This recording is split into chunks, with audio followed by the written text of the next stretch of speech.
힘들었지만 이렇게 주님 안에서 평안을 얻고 주님 안에서 위로를 얻고 주님 안에서 다시 힘을 얻을 수 있는 하나님의 그 은혜, 그 사랑 감사합니다. 하나님께 고백하며 나아가겠습니다. 기도하겠습니다. 네, 우리 찬양합니다. 있는 모습 그대로 있는 모습 그대로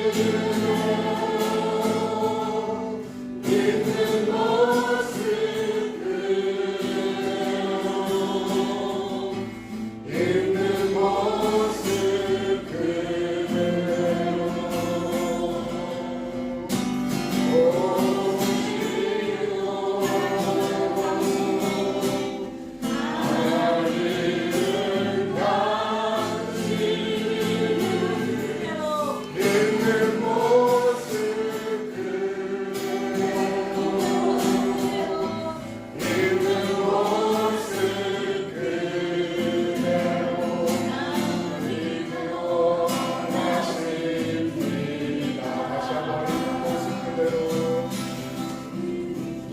있는 모습 그대로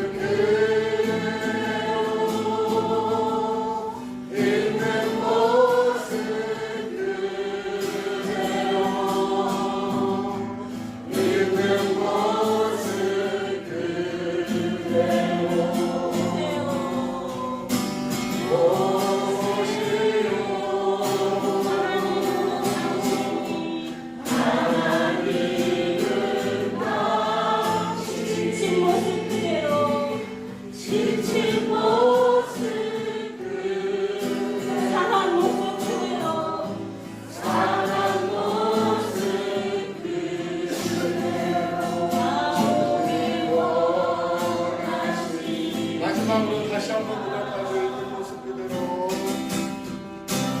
있는 모습 그대로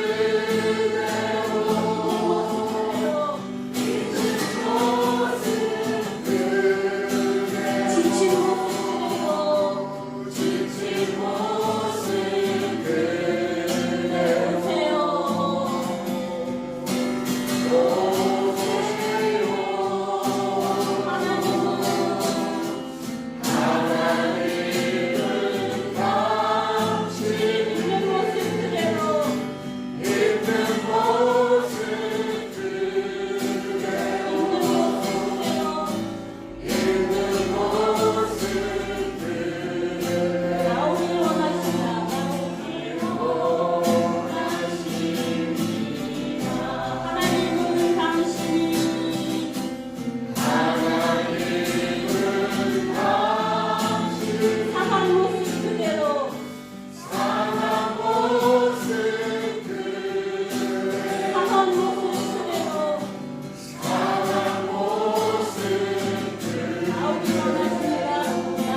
기도하고 시작하겠습니다.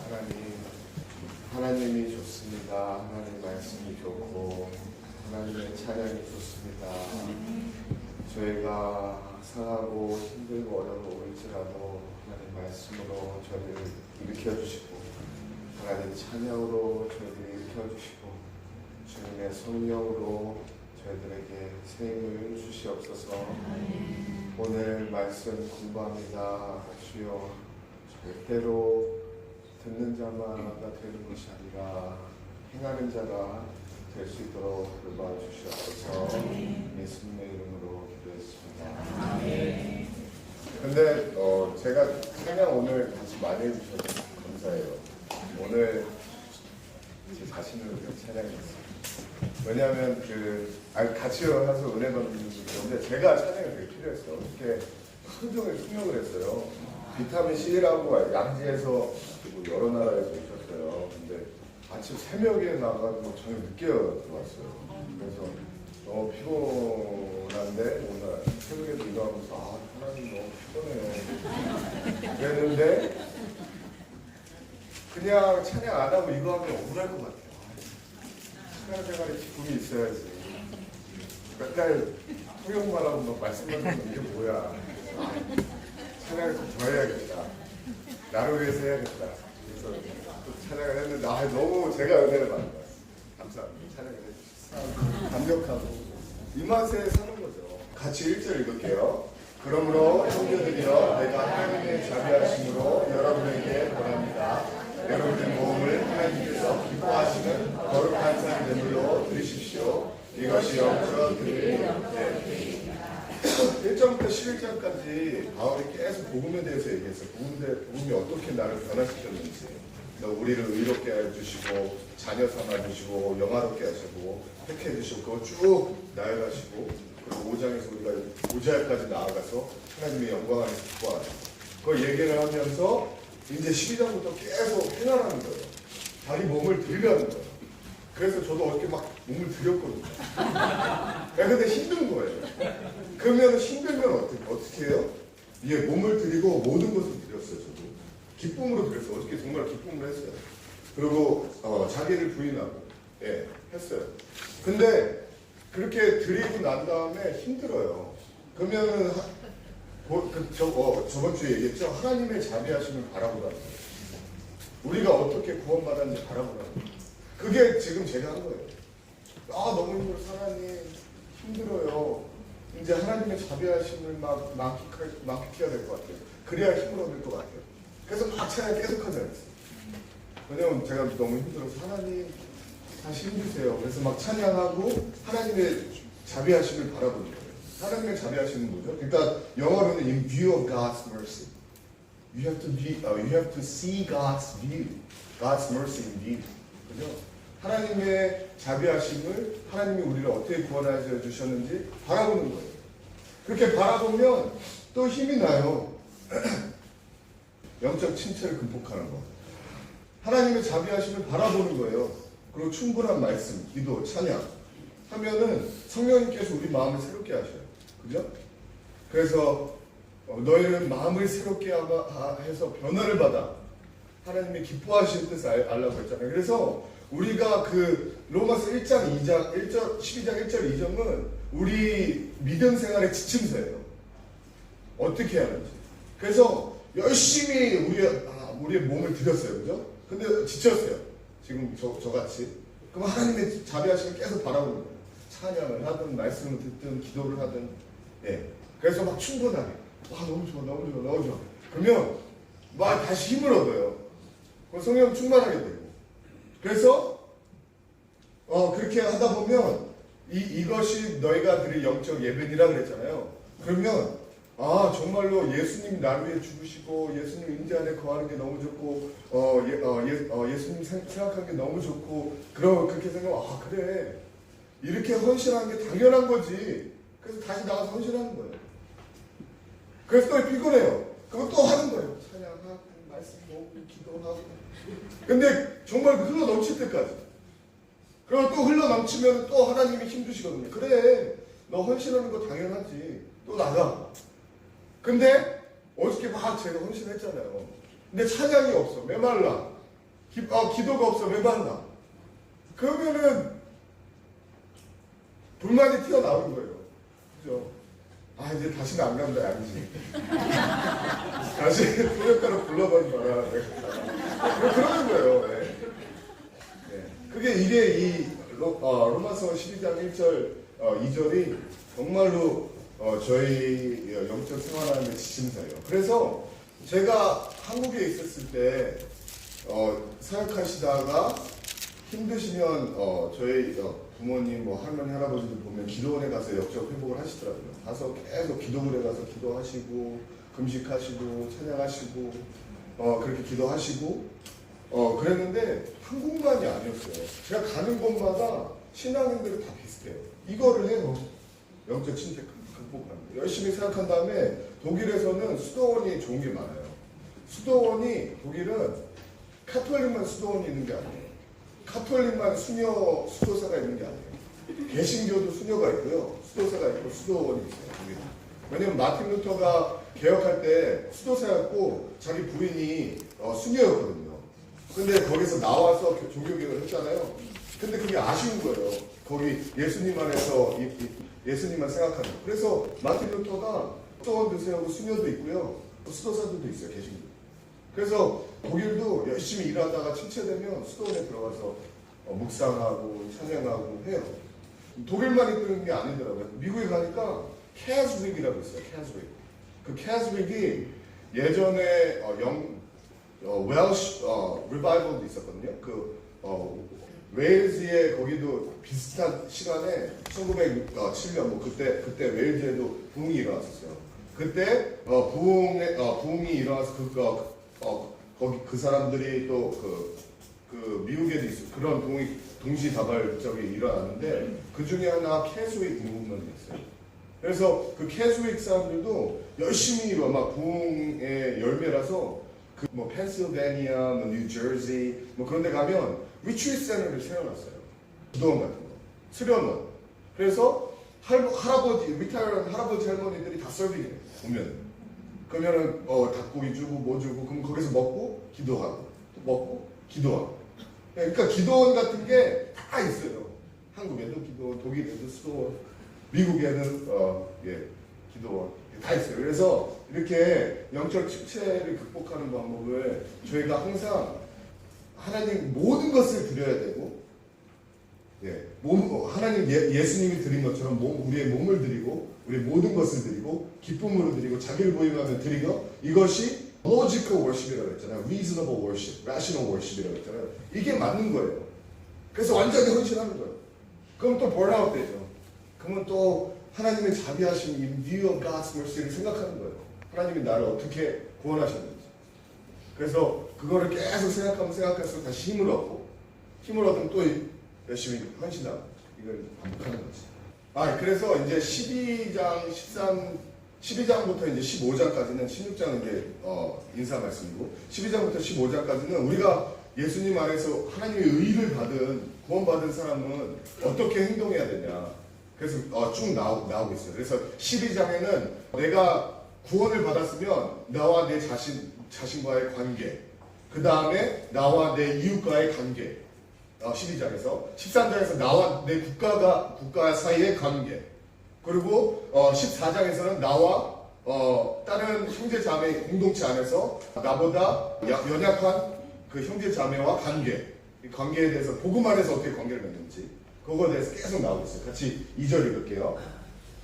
여러분은 이 세대를 본받지 말고 오직 마음을 새롭게 함으로 변화를 받아 하나님이 선하시고 기뻐하시고 온전한 뜻이 무엇인지 분별하도록 하십시오. 여기에서 do not confirm 그랬잖아요. 본받지 말라고 이 세상을. 그랬죠. 그렇기 때문에 혹시 아미시 아세요? 펜실베니아 아미시. 펜실베니아 아미시들은 농사만 해요. 그래서 차도 안 타요. 마차만 타고 다니고, 그리고 핸드폰 없고 단추도 없어요. 그냥 이렇게 훅이라는 거죠. 이거를 이렇게 꺼요. 왜냐면 그 사람이 왜 그렇게 생활하냐면 완전히 외부와 단절되게 생활을 해요. 왜냐하면 이 구절 때문이에요. 12장 2절. 너는 이 세상을 본받지 말고 그랬기 때문에. 펜실베니아 아미시 타운에 갔었거든요. 그랬는데 그 아미시들이 스위스 독일에서 종교받기 때문에 미국에 이주한 거예요. 그래가지고 내가 가가지고 독일말 한다 그러니까 자기 조상 때 내려오던 독일 성경을 보여줬어요. 왜냐하면 계속 그거 읽는데요. 근데 저보고 읽을 수 있네. 자기는 수십 대 내려왔으니까 잘 못 읽죠. 그래서 제가 독일어니까 쭉 읽어줬어요. 너무 좋아요. 어떻게 독일말을 할 줄 아네. 왜냐하면 그 사람들은 여행도 안 다니거든요. 그래서 독일도 못 가봐요. 하여튼 그래서 그 사람들은 완전히 외부 세대와 차단이 됐어요. 그게 이 구절 때문이에요. 너희는 이 세대를 본받지 말고 그 다음에 모든 것을 변화를 받아. 여기서 변화를 받아라는 말이 do not conform any longer. 그 다음에 be transformed. 이 transform이라는 말이 헬라어로 메타모르포예요. 영어 단어에도 있어요. metamorphosis. 이게 무슨 말이냐면 번데기에서 나비가 되는 게 영어에서도 메타모르포시스라고 얘기를 해요. 그래서 변화된다는 거예요. 완전 유형. 근데 고린도후서 3장 18절 같이 읽게요. 이 메타모르포라는 단어가 딱 2번만 나와요. 성경에서. 로마서 12장 2절 그리고 고린도후서 3장 18절 같이 읽게요.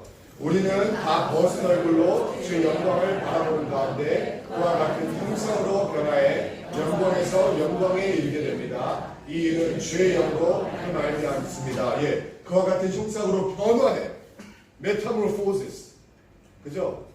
근데 여기에서 보면 이 뜻이 무엇인지를 명확하게 알려줘요. 우리가 여기에서 보면 그와 같이 형상으로 변화해 영광에 이른다고 하는 게 우리 겉모습이 변하는 게 아니에요. 우리 속사람이 변하는 거죠. 그래서 이 12장도 그 아미시 사람들이 잘못 해석한 게 우리의 속사람이 변하는 거죠. 우리 속사람. 그래서 절대 이 세대를 본받지 말고 우리의 속사람이 내적인 변화가 있어야 돼요. 그래서 많은 사람이 이 구절을 가지고 저희 부모님도 그랬어요. 춤추지 마, 뭐 가요 듣지 마, TV 보지 마. 그래서 막 저도 유행가도 못 듣게 했어요. 막 사탄의 음악이다. 그것도 큰일 난다. 그래가지고 몰래 막 그랬는데 자기 겉의 행위로가 달라지는 게 아니라 우리 내면의 변화라는 거예요. 그래서 만약에 왜 춤을 추지 말아야 되는지, 왜 TV를 보지 말아야 되는지, 왜 이상한 영화를 보지 말아야 되는지, 왜 가요를 듣지 말아야 되는지 그거를 설명을 해줘야 돼요.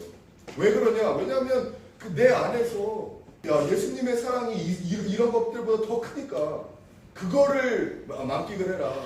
괜히 이따만큼 100이라는 기쁨이 있는데 뭐 10이라는 기쁨으로 만족하지 마라. 그런 식으로 이제 설명을 해줘야 되죠. 그래서 내적 변화는 어떻게 일어나나요? 같이 1절, 2절 같이 읽겠습니다. 같이.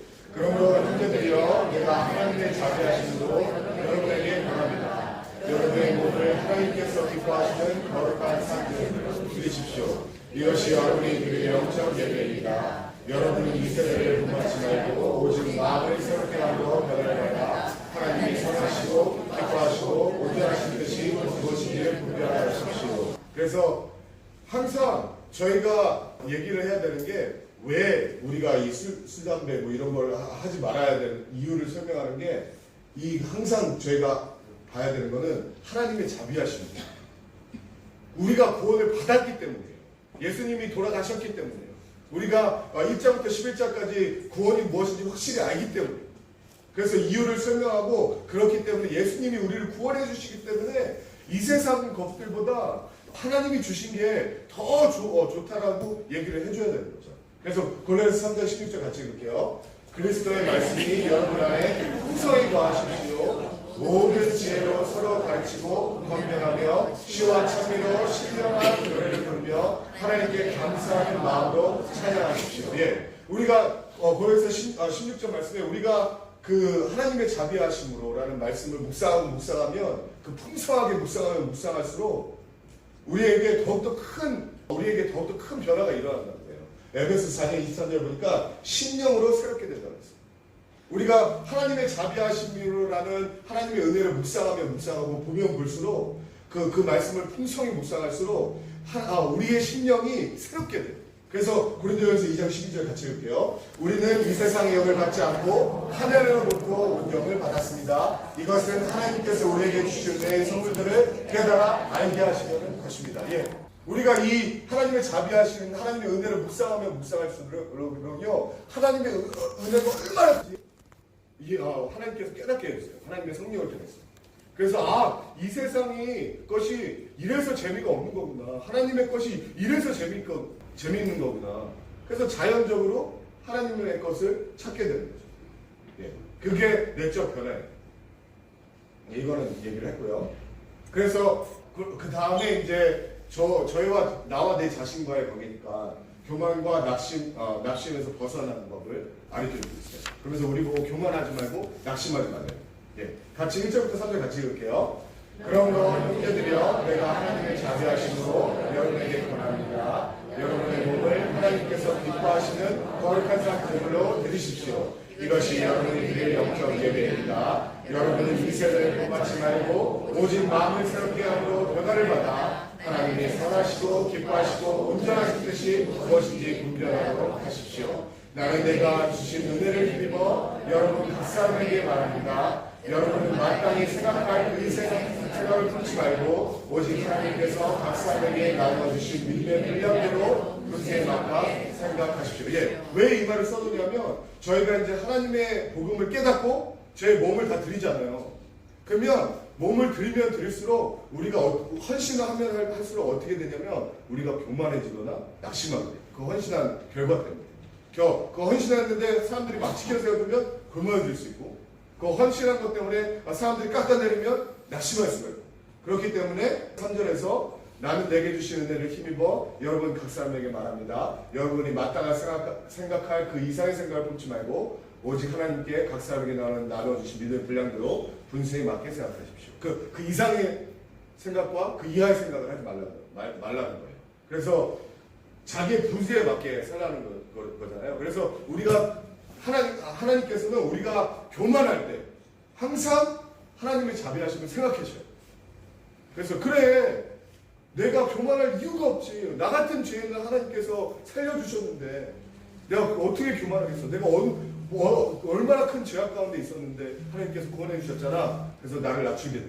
아니면 내가 낙심하게 되면 낙심하지 말아야지. 하나님께서 나에게 구원을 베푸셨는데 나를 자녀 삼아 주셨는데 내가 하나님의 자녀인데 그래서 낙심해서 일어나야 돼. 그래서 둘 다 복음은 제시하고 있어요. 교만하지 않게 낙심하지 않게. 그래서 항상 하나님의 자비하심을 봐야 되는 거죠. 그래서 마틴 루터는 이렇게 얘기했어요. Simul justus et peccator. 그게 무슨 말이냐면 시물이 그거죠. simultaneously 동시에 justus 나는 의인이다. simultaneously I'm just. 그렇지만 그 and peccator I'm a sinner. 그러니까 나는 의인이기도 하지만 동시에 죄인이라는 거예요. 그게 무슨 복음이 얘기하는 거죠. 우리가 교만할 때는 우리가 죄인이라는 것을 묵상을 해야 돼요. 하나님의 자비하심으로 그것을 바라볼 때 그래 우리가 죄인 중에 개수지.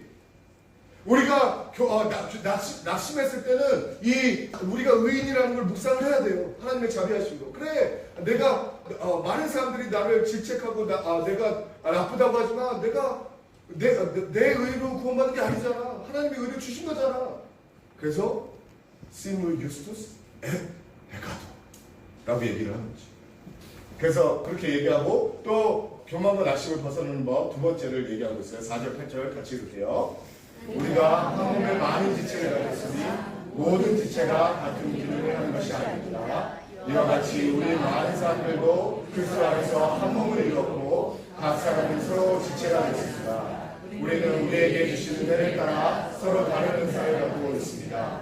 만일 예언이며 믿음의 분량대로 섬기는 일이면 섬기는 일로 가르치는 사람이면 가르치는 일로 권면하는 사람은 권면하는 일로 구제하는 사람은 구수한 마음으로 지도하는 사람은 부지런한 마음으로 긍휼을 베푸는 사람은 기쁜 마음으로 해야 합니다. 우리가 교만하거나 낙심할 필요가 없어요. 우리는 항상 하나님께 헌신하거나 일을 하게 되면 사람들과 비교하게 되죠. 그죠? 이 사람은 왜 나보다 이걸 잘해? 나는 이 사람보다 이걸 더 잘해. 그러면서 남을 비교하게 되는데 그러지 말라는 거예요. 왜냐하면 우리는 지체, 하나님이 예수님의 몸에 지체일 뿐이라는 거예요. 그래서 각 사람은 한 몸을 이루는 지체고요. 5절에. 그리고 6절에 각 사람은 은사를 가지고 있다는 거예요. 그래서 절대로 열등의식을 가지거나 절대로 교만하지 말라는 거죠. 그래서 은사의 종류를 이제 쭉 얘기하고 있어요. 12장에서. 그래서 세 가지로 나눌 수가 있는데 말씀의 은사, 섬김의 은사, 지도의 은사.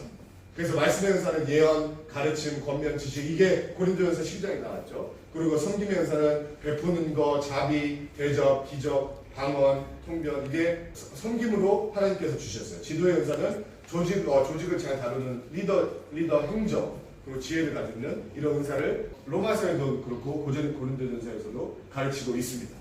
근데 여기서 보시면 요거는 좀 제가 말씀을 드릴게요. 로마서 22장 6절 같이 읽을게요.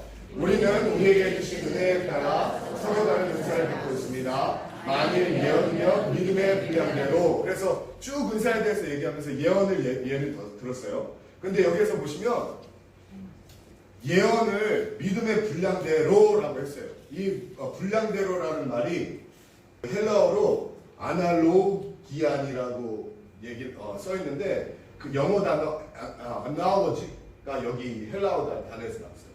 아나로지가 뭐냐면 뭐뭐의 유형, 뭐뭐에 맞게 그렇게 얘기하는 거예요. 그래서 만약에 예언을 하면요, 믿음에 맞게 예언하는 거예요. 그게 이 뜻이 무슨 말이냐면, 예언을 믿음이 좋은 사람은 예언을 잘하고 더 신령한 예언을 하고, 믿음이 약한 사람은 예언을 못하고, 그게 아니라 예언을 할 때 우리가 믿는 믿음에 맞게 하라는 거예요. 예를 들어서 우리가 예언을 하면 우리가 믿는 게 뭐죠? 복음이잖아요. 그리스도의 죽으심과 부활하심. 그러니까 예언은 복음에 맞아야 되는 거예요. 예언은 성경 말씀에 맞게 하라는 거예요. 고린도전서 12장 28절 같이 읽을게요. 하나님께서는 교회에 몇 가지 은사를 주셨으니, 첫째는 사도, 둘째는 예언자들이요, 셋째는 교사들이요, 그 다음은 능력을 행하는 사람들이요, 그 다음은 병 고치는 은사를 받는 사람들이요, 돕는 일을 하는 사람들이요, 다스릴 일을 하는 사람들이요, 각종 과언하는 사람들입니다. 여기에서 은사를 다 주셨는데, 첫째는 사도들이에요. 여기서 사도들이 capital A, 그러니까 그냥 목사님들이 아니라 정말로 예수님이 12제자, 그리고 바울, 그 사도, 이 사도성이라고 제가 갈라디아에서 얘기를 해드렸죠. 사도성이 왜 중요하냐면, 그 사도성 때문에 우리가 성경을 하나님의 말씀이라고 권위를 부어줬어요. 왜냐하면 사도들이 썼기 때문에. 왜 예언의 말씀을 사도 밑에다 놔뒀죠? 왜냐하면 사도들은요, 성경 말씀을 집필한 사람이에요. 예언은 항상 성경의 권위 밑에 있어요. 그렇기 때문에 예언을 막 하는데 말씀이랑 틀려. 그럼 가짜예요. 그리고 예언을 막 하는데 따로 놀아. 그럼 가짜라고요. 항상 예언을 하면 성경하고 맞춰가야 돼요. 예언은 성경 밑에 있다니까요. 그리고 예언은 아까 로마서 12장 6절 말씀에 믿음의 유형대로 하라고 그랬어요. 하나님 말씀에 맞게 예언을 하라고 그런 거예요. 그래서 예언과 말씀은 항상 같이 가요. 항상 같이 가요. 그리고 예언은 항상 말씀 밑에 있는 거예요. 그렇지만 성경에는 예언을 그래서 많은 사람들이 여기에서 이 바울 서신에서 예언의 은사, 예언자라는 말은 하나님의 말씀을 가지고 하나님의 말씀을 대변하는 사람을 예언자라는 거예요. 그냥 하나님의 말씀을 직통으로 받아가지고 누구 양 그래서 예언하는 게 아니라 하나님의 말씀을 우리가 큐티로 묵상할 때 그것을 가지고 하나님의 음성을 듣고 대언하는 사람이 예언자라는 거예요. 지금 설교자 비슷한 거예요. 왜냐하면 이게 진짜로 norm이에요. 이게 정말 이게 평균적인 거예요. 가끔가다 하나님이 직접 말씀하실 때가 있어요. 사도행전 11장 28절 같이 읽을게요. 그들 가운데 아가보라는 사람이 있었는데 그가 일어나 로마 전역에 심한 비근이 될 것이라고 성령으로 예언했습니다. 예, 이 아가보는 진짜 하나님 말씀 직통으로 들었어요. 하나님 말씀으로 들은 게 아니라 성경책으로 읽어서 들은 게 아니라 직통으로 들었어요. 그렇지만 it's rare. 정말로 흔하지가 않은 거예요. 이 예언의 은사를 흔한 걸로 생각하잖아요. 그럼 노란하기 딱 좋아요. 누구에게? 사단에. 열왕기상 22장에 보면 제가 읽어드릴게요. 열왕기상 22장. 아합하고 여호사밧 왕이 전쟁을 치러 갔죠. 그죠? 근데 아합이 예언자들을 불러서 내가 전쟁하러 갈까 말까. 그러니까 예언자들이 히스기야 및 여러 예언자들이 가십시오. 승리는 왕에게 것입니다. 하나님이 주셨습니다. 성공하실 것입니다. 그랬어요. 근데 여호사밧에서 보니까 이상한 것 같아요. 이상한 예언자. 그래서 진짜 예언자 없습니까? 그러니까 미가야라는 예언자가 있는데 맨날 이상한 소리만 합니다. 미가야를 데려오십시오. 그래서 미가야가 하는 말을 들어보세요. 여호와께서 물으셨습니다. 22장 22절. 어떻게 하겠느냐? 그가 대답했습니다. 제가 나가서 거짓말하는 영이 돼 아합의 모든 예언자들의 입에 들어가겠습니다. 여호와께서 말씀하셨습니다. 너는 그를 잘 속이고 그가 속아 넘어가게 할 것이다. 그가 가서 그렇게 하여라. 그러니 지금 보십시오. 여호와께서 왕의 모든 예언자들의 입에 거짓말하는 영을 불어넣으신 것입니다. 여호와께서 왕에게 재앙을 내릴 작정을 하셨습니다. 많은 선지자들이요 진짜 하나님의 환상을 봤어요. 그래서 왕이 정말로 성공할 거라고 승리할 거라고 그 환상을 직접 들었다니까요. 근데 미가야만 그것을 해석할 수 있었어요. 하나님 보여주셔서. 아닙니다. 그게 거짓의 영이었습니다. 하나님이 누구를 데려가 마귀가 하나님한테 와서 내가 어떻게 하면 좋겠습니까? 그러니까 마귀가 내가 그 사람들 가서 거짓말의 영으로 가겠습니다. 그러니까 하나님이 가라 그랬잖아요. 바울을 보셔도요, 구약을 보시고 신약을 보셔도요, 하나님한테서 직방으로 오는 거요 굉장히 흔치 않았어요. 아브라함을 보세요. 아브라함이요, 하나님한테 너 아비 집을 떠나 내가 명한 땅으로 가라 얘기했잖아요. 그거 한 번이고요. 너 모리아산에 가서 이삭을 바쳐라 한 번이고요. 평생 백몇십 년을 살면서 하나님한테 직방으로 드는 거 몇 번이에요. 바울도 마찬가지예요. 바울도 평생 하나님 일을 하면서 살면서 하나님한테 직방으로 들은 거, 내 은혜가 내게 족하다 라는 직방으로 들은 거 몇 번이었어요. 정말로 그래요. 왜 하나님께서 우리에게 하나님의 말씀을 주셨나요? 성경책을 왜 주셨어요? 하나님 잘 보세요. 하나님이 우리를 구원해 주시고 싶었으면 성경책을 안 주고 그냥 직접 얘기하면 다 구원받을 거 아니에요. 그죠? 근데 하나님은 우리와 관계를 맺기 원하세요. 관계를 맺기 원하셔서 사랑의 관계. 그래서 처음에 우리를 만드셨을 때 우리를 사랑의 관계를 맺기 원하셔서 우리에게 자유의지를 주셨어요. 왜냐하면 사랑의 관계는 내가 그 사람한테 force로, 그 사람한테 강제적으로 하면 그게 사랑의 관계가 되지가 않아요. 그래서 자유를 주시면서 선택하게 했어요. 나하고 사랑을 할래 말래. 그죠? 그렇게 우리를 창조를 하셨어요. 성경도 마찬가지예요. 우리에게 하나님이 직접 계시할 수 있는데 우리에게 자유의 의지를 주셔가지고 성경이라는 것을 창조를 하셨어요. 그래서 네가 나를 만나고 싶으면 성경을 펼쳐봐. 내가 너를 강제적으로 구원하지 않을 거야. 왜냐면 사랑의 관계 때문에. 그래서 성경을 주신 거예요. 직접 얘기하지 않고 우리의 자유의지를 존중하신 거죠. 근데 예언의 은사도 마찬가지입니다. 예언을 막 직방으로 계속 받는 사람은요, 그거는 자유의지를 무시한 거예요. 우리가 큐티하고 기도할 때는요, 우리의 자유의지를 가지고 하나님께 나아가길 원하세요. 그죠? 왜냐하면 사랑의 관계 때문에. 근데 마귀는 젠틀하지 않습니다. 강제적으로 해요. 그래서 무당들 보세요. 신내림을 받으면요, 거의 강제적이에요. 자기가 받기는 싫은데 신 내려요. 어떻게? 그건 사단이라는 거 명확하잖아요. 하나님은 우리의 자유의지를 존중해 주세요. 우리가 자유의지로 하나님께 나오기를 원하세요. 그렇기 때문에 우리에게 자유의지를 주셨고요. 사랑의 하나님이시고요. 성경을 주셨어요. 예언도 마찬가지예요. 예언도 하나님이 우리의 의사와 상관없이 계속 예언을 준다고 한다면 그거는 퀘스천 마크 의심해봐야 돼요. 그게 진짜 하나님으로부터 온 예언이지. 강제적으로 하나님 계시 안 해주세요. 그래서 성경을 주신 거예요.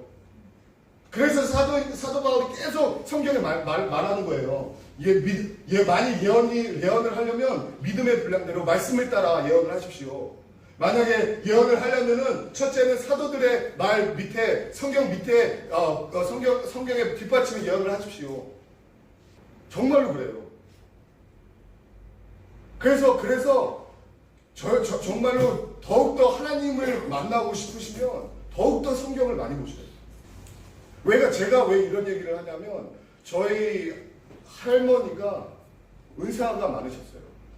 그래서 막 마귀도 막 내쫓이는 거 내가 어렸을 때 보고요. 막 병 고치는 거 보고 그랬었어요.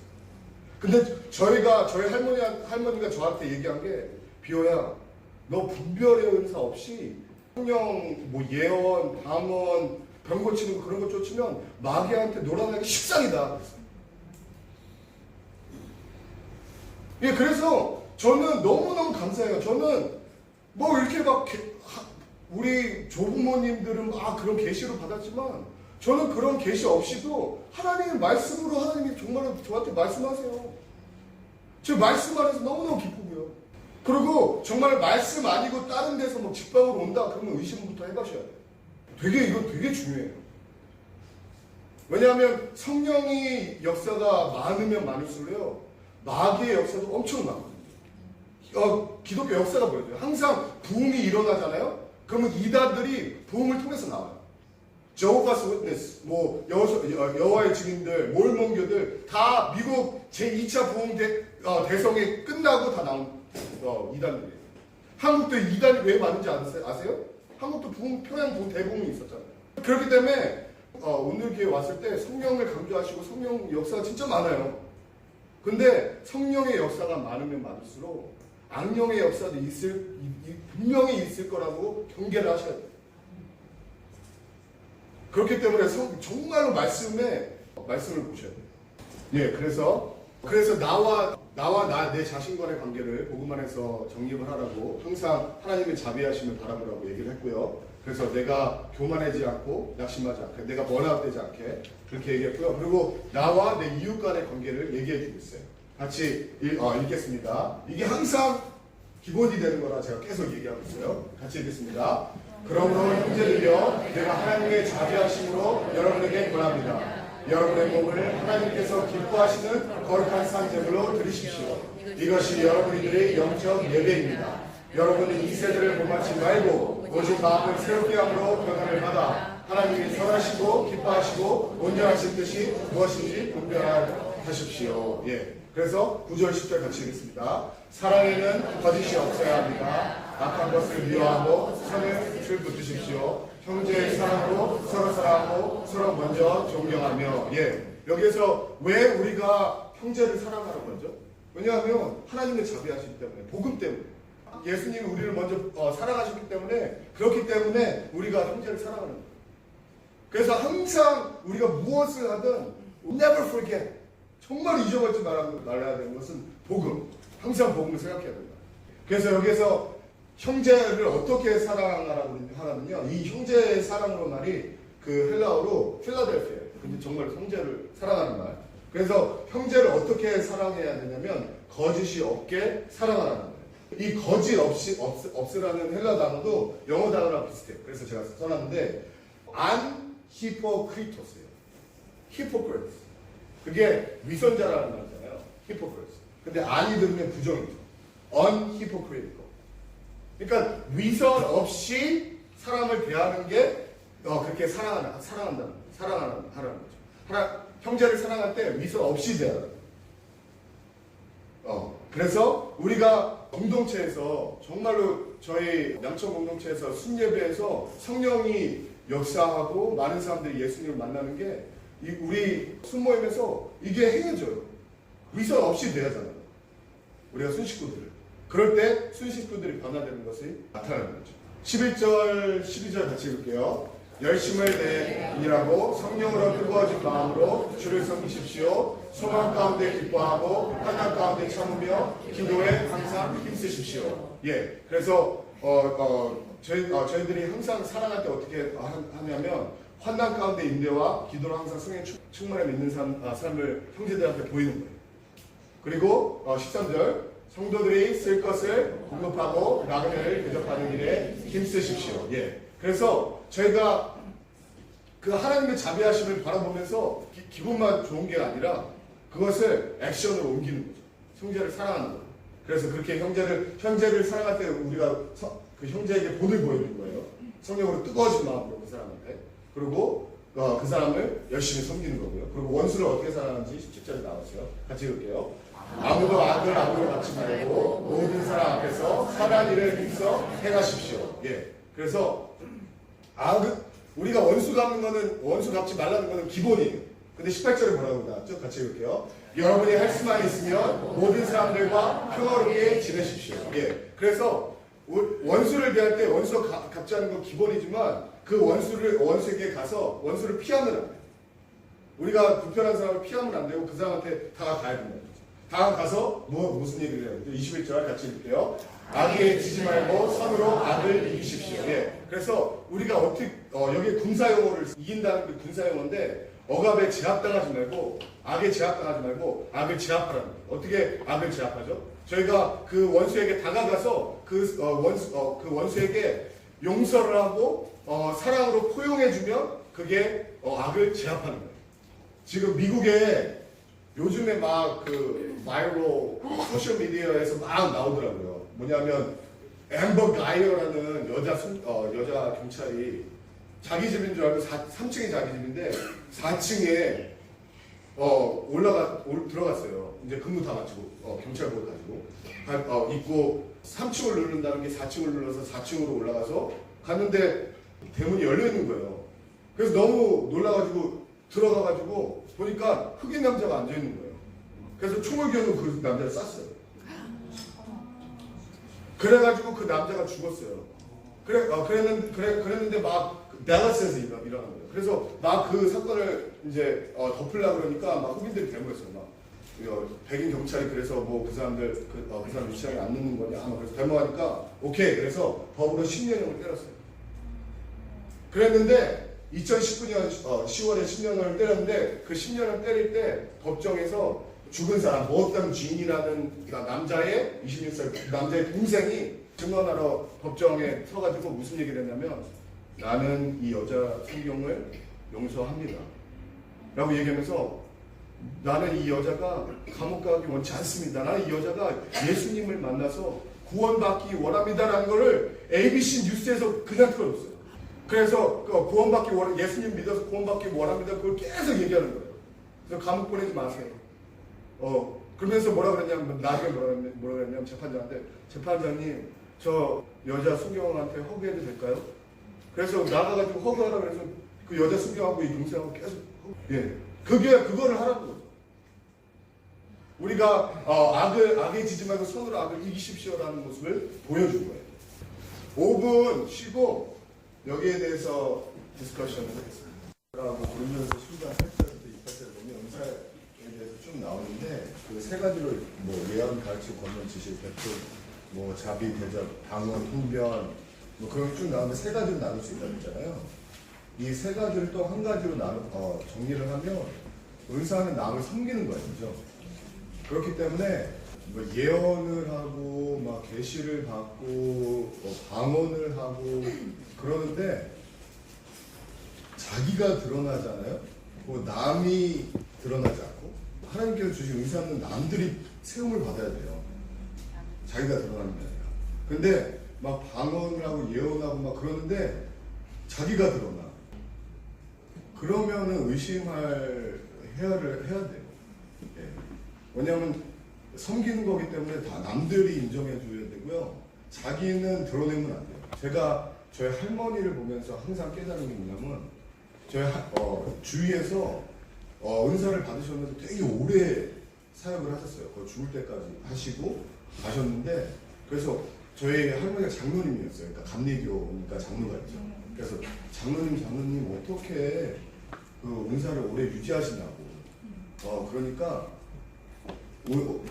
은사를 오래 유지하는 거는 기도하고 겸손뿐이에요. 그래서 정말로 아는 사람만 알고 절대 이렇게 자기가 뭐 은사 있다 그렇게 얘기한 적이 없어요. 맨날 겸손. 그리고 그 신유가 있으셔서 기도를 많이 해주셨어요. 근데 절대로 목사님 말씀을 거역하거나 뭐 교회에서 막 대놓고 막 하거나 그러면 조심조심 항상 조심. 그래서 아는 사람만 그러니까 아는 사람만 저희 할머니하고 살았을 때 집으로 방문해서 기도받고 가시고 그래서 저 막 귀신도 나가고 정도 고치는 걸 봤거든요. 근데 처음부터 끝까지 절대로 드러내지 않았어요. 왜냐하면 이게 굉장히 중요해요. 왜냐하면 신령한 은사를 받잖아요. 그러면 드러나게 됐어요. 그리고 교만이 들어가고요. 내가 스페셜해. 내가 이런 방언을 해. 내가 뭐 이런 예언을 받아. 그러면 처음에는 성령일 수 있어요. 근데 마귀는 항상 그래요. 끝을 살짝 뒤집는 거예요. 다 이단이 그렇잖아요. 다 비슷한데 끝이 이상해. 마귀는 항상 처음에 성령의 은사를 받을 수 있어요. 막 방언도 뭐 잘할 수 있고 막 신유도 나가고 예언도 받을 수 있어요. 근데 그게 자기가 드러나고 교만하게 되면은 마귀가 탁 뒤집어요. 그래서 은사 막 하신 분 중에 끝에 말로가 잘 된 사람이 많지가 않아요. 왜냐면 교만하게 되고. 그리고 제가 그거 보면서 정말로 이거는 이 은사는 자기는 낮아지고 계속 낮아지고 남들이 드러나야 되는구나. 이거 하나 뭐 또 한 가지 제가 할머니 보면서 깨달은 거는 예전에는요 정말 신령한 은사가 많았어요. 왜냐하면 한국의 여건이 너무너무 가난하고 너무너무 절망적이었잖아요. 저희 할머니도 철야하고 밤을 샜어요. 마룻바닥에서. 맨날 그 교회가 옛날에 다 마룻바닥이었잖아요. 그러니까 한겨울에 그냥 방석도 없이 뭐 그렇게 하니까 나중에 다 관절염이 생기시더라고요. 맨날 무릎 꿇고 기도 철회하셔야 되니까. 그리고 막 4시간, 5시간 기도를 중차하셨어요. 그러니까 정말로 은사가 나타나더라고요. 그러니까. 근데 요즘에 은사가 나타나면 좀 의심해봐야 돼요. 왜냐면 우리가 등 떠쓰고 배부른데 기도 그렇게 해요? 예, 진짜로요. 저는 저희 할머니, 할아버지가 그렇게 사시는 것을 보고 은사가 막 나오고, 진짜 6.25 그런 것 때문에 가난해서 절망 가운데서 우리 기도해주면서 방언 찬양을 하는데 너무 은혜스러워요. 왜냐하면 절망 가운데인데 그거 하나님 없으면 어떻게 살 거예요. 그러니까 하나님이 은사를 주셔서 위로를 하시죠. 그래 방언이 너무너무 듣기 좋아요. 근데 지금 등 떠지고 배불러가지고 그 기도도 많이 안 하고 막 하면은 정말로 그게 신뢰가 없는지 퀘스천 마크 해보셔야 된다니까요. 정말로 그래. 그래서 존 윈버 빈니안 무브먼 한 사람이 마지막 사역 다 끝나고 죽으면서 이런 말씀으로 돌아가라고. 성령 사역을 엄청 했던 빈니안 무브먼을 이끄는 사람이잖아요. 정말로요, 성령은요 조심조심해야 돼요. 조심조심. 그리고 진짜로 우리가 붙들 수 있는 건 말씀이에요. 은사 받은 사람 다 죽었어요. 다 죽잖아요. 우리 할머니도 돌아가셨어요. 그렇지만 말씀만 남아요. 말씀만.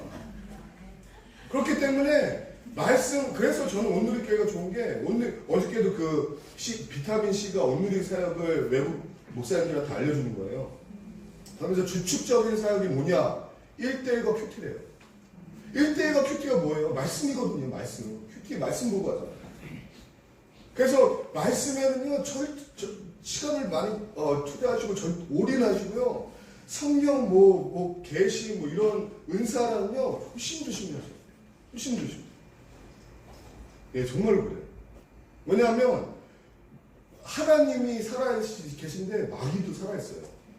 많은 사람들이 이제 사탄이 어떻게 역사를 하냐면, 저희가 예수님 안 믿다가 영의 세계가 닫혀 있다가 예수님을 만나면 영의 세계가 활짝 열려요. 그러면 영적인 것을 갈급하게 돼요. 사모하게 되고, 하나님이 그 아까 느낀 그 하나님의 임재, 사모하게 되면 마귀가 시기하거든요. 영적으로 닫혀있을 때는요, 마귀 역사도 모르고 하느님의 역사도 별로 없어요. 그냥 덤덤해요. 근데 하나님을 만나는 순간 영적인 세계가 열리면서 하나님도 크게 역사를 하시는데 마귀도 크게 역사해요.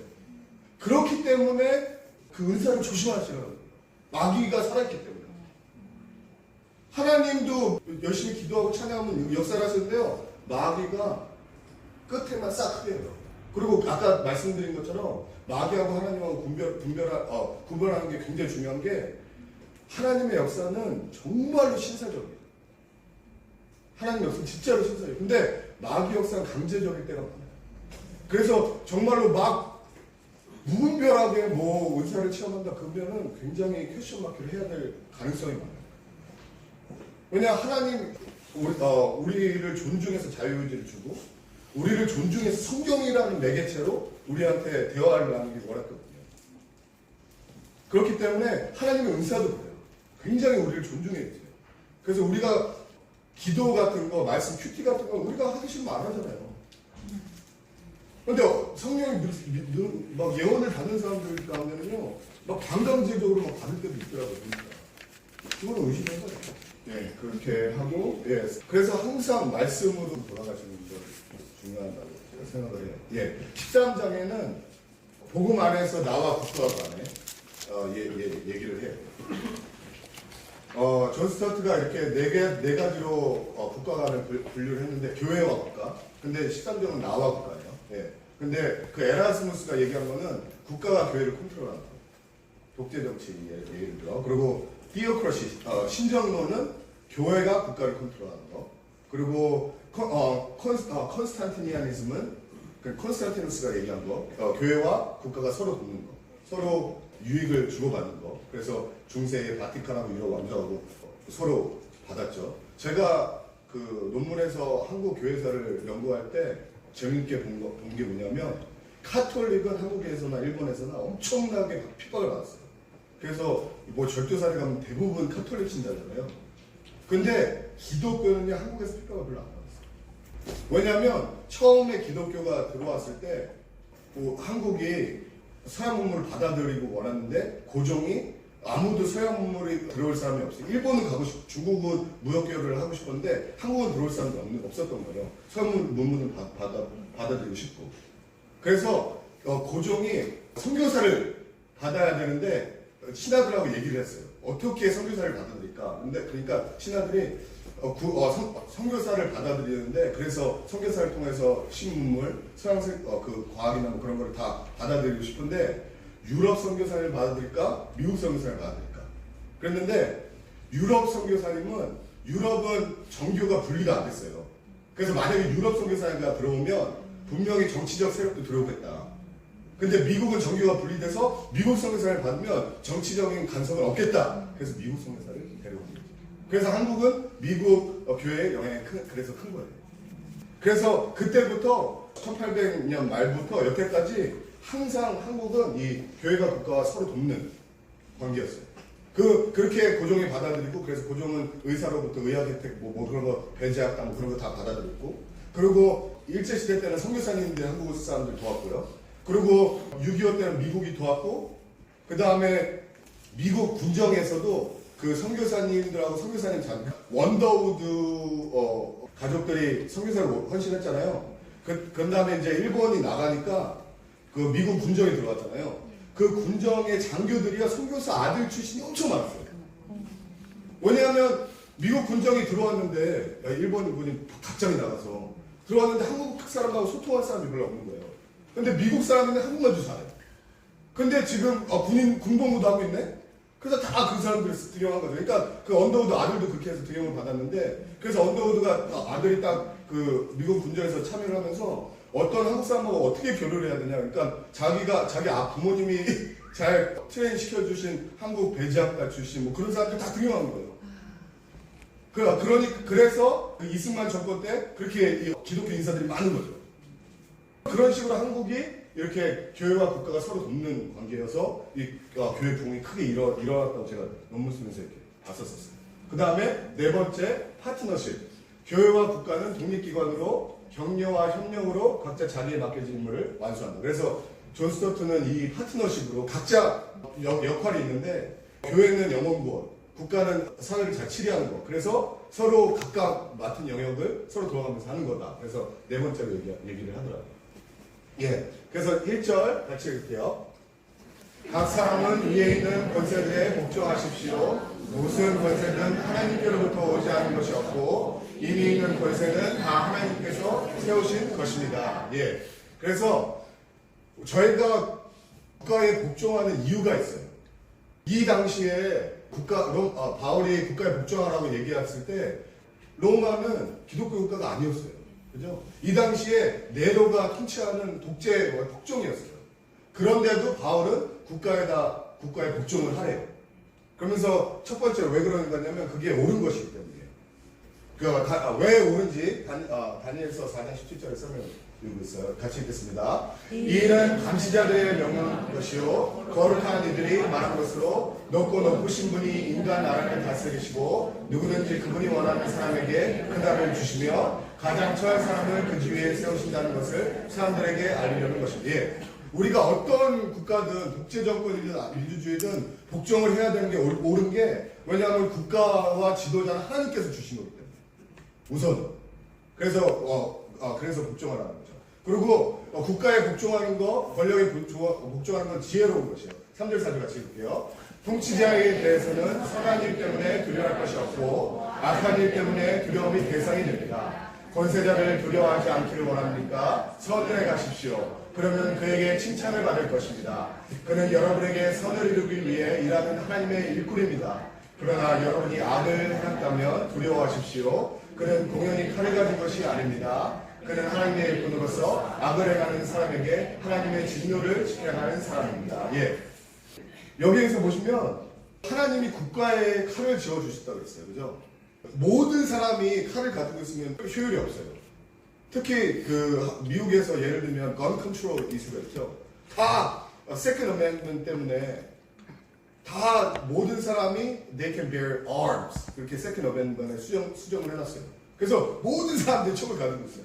그러니까 엄청나게 혼란스럽잖아요. 다 총으로 죽게 되는 사람 많고. 그래서 성경에서는 바울은 칼은 국가가 가지고 있는 것이 맞다. 그게 지혜로운 것이다. 그래서 하나님이 국가를 칼을 컨트롤하려고 국가라는 제도를 세웠으니까 그게 지혜롭기 때문에 우리는 그 지위에 복종하는 게 지혜로운 거다. 예, 그리고 6절 7절 같이 읽을게요.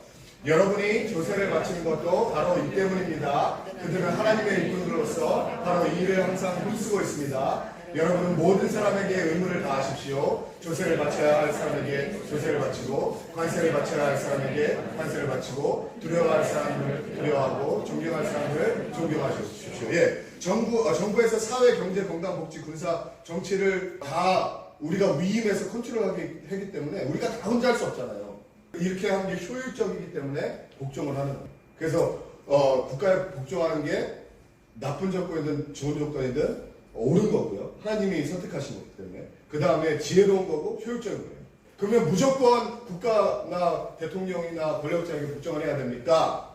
거기에서 2절 같이 읽을게요.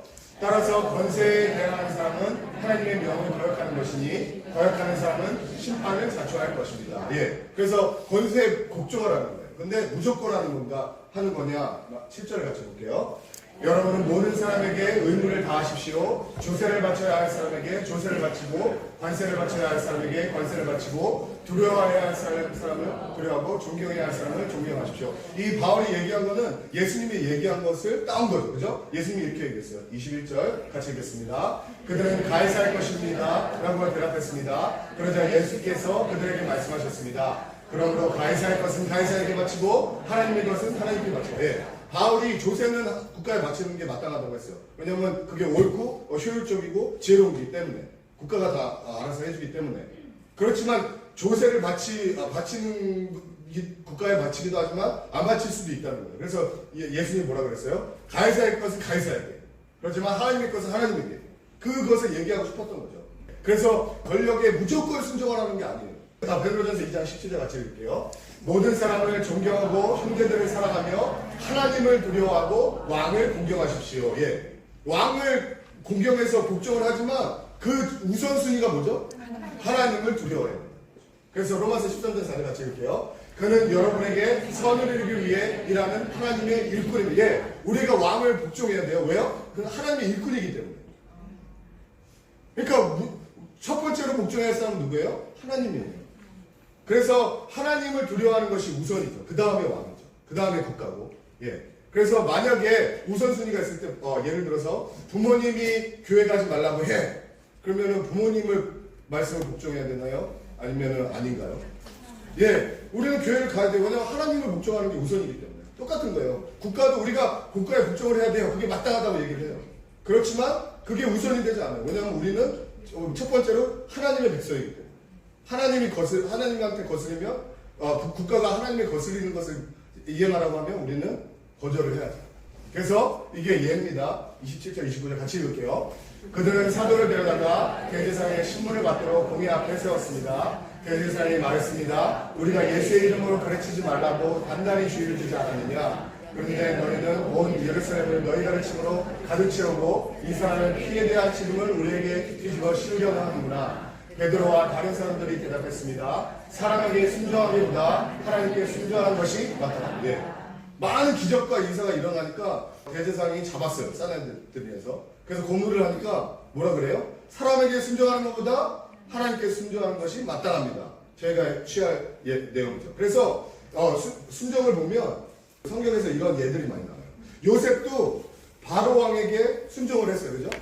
바로 왕이 하나님 섬기지 않았어요. 그렇지만 바로 왕 밑에서 치리를 했죠. 예레미야도 이스라엘 백성인데 느부갓네살을 밑으로 들어가야 된다고 계속 얘기를 했어요. 그죠? 순종을 했어요.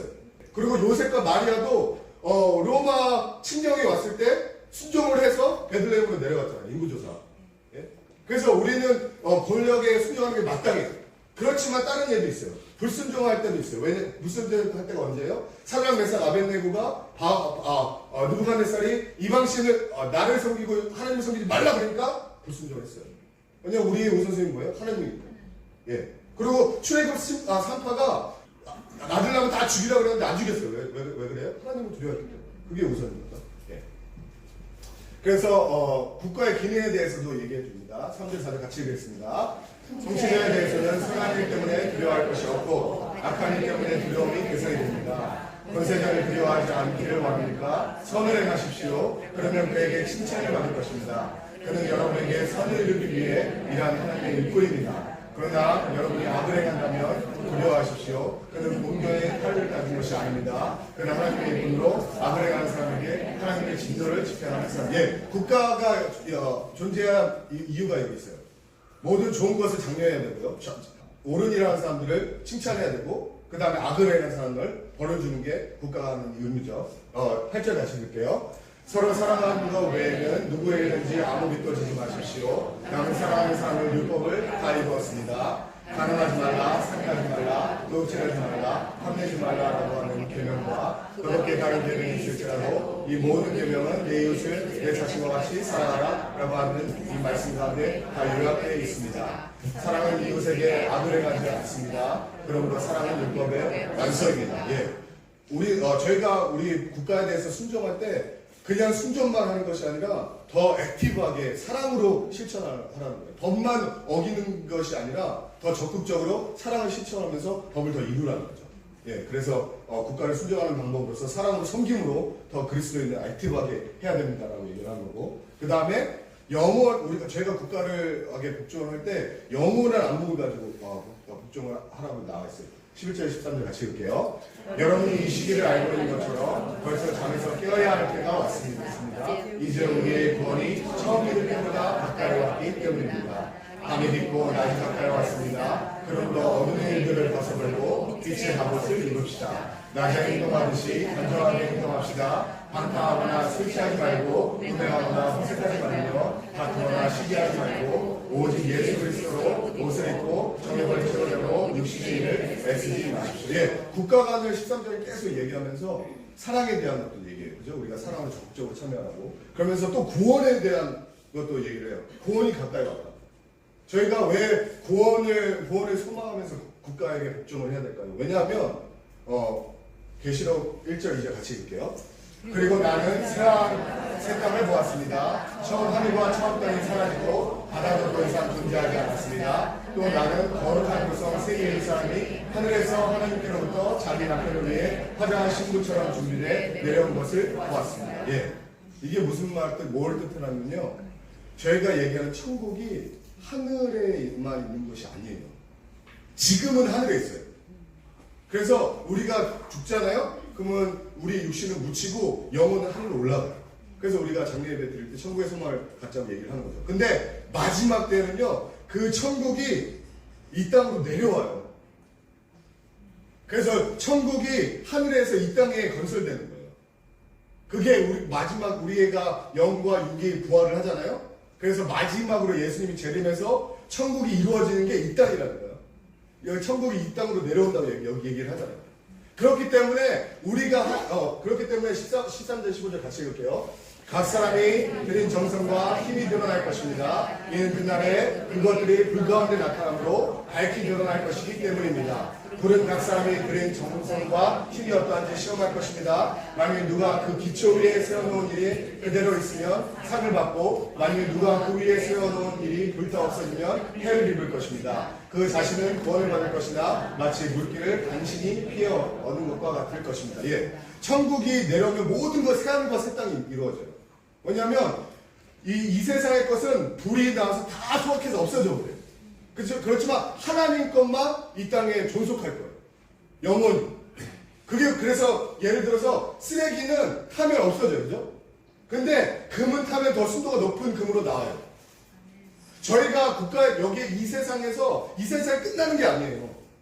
우리가 이 세상에서 하나님의 일을 하면요, 하나님이 하는 것은 나중에 마지막 불이 임했을 때 더 순도 높게 남을 것이고요. 이 땅에서 이 세상에 있는 것은 쓰레기처럼 다 타버릴 거예요. 그런 소망을 가지면서 이 땅에서 일을 하라는 거예요. 국가에 복종을 하고 이 땅에 사회생활을 하라는 거죠. 10분 남았는데요. 10분 토론하고 5분 일찍 끝날게요. 예. 자, 첫 번째 같이 읽겠습니다. 나는 권위에 대하여 어떤 생각을 가지고 있나요? 긍정적인 거, 부정적인 거 무엇인가요? 두 번째, 하나님께 순종하기 위하여 권위에 저항한 순종한 경험을 나누어 보세요. 세 번째, 나는 사랑과 섬김으로 어떻게 적극적으로 사회 참여를 하나요? 네 번째, 이 땅에 천국에 임하는 소망은 나의 신앙생활에 어떠한 영향을 미치나요? 예, 10분 드리겠습니다. 기도하겠습니다. 하나님, 저희들은 죄인이고 아무것도 모릅니다. 특히 영적 세계에서도 잘 모릅니다. 하나님, 정치에 대해서도 잘 모릅니다. 그렇지만 확실한 하나님의 말씀 붙들고 우선하게 나아갈 때에 하나님 죄와 동행하여 주시옵소서. 항상 영적으로 지치고 힘들 때에 주님의 자비하심을 바라볼 수 있는 줄 바라게 주시옵소서. 예수님의 이름으로 기도했습니다.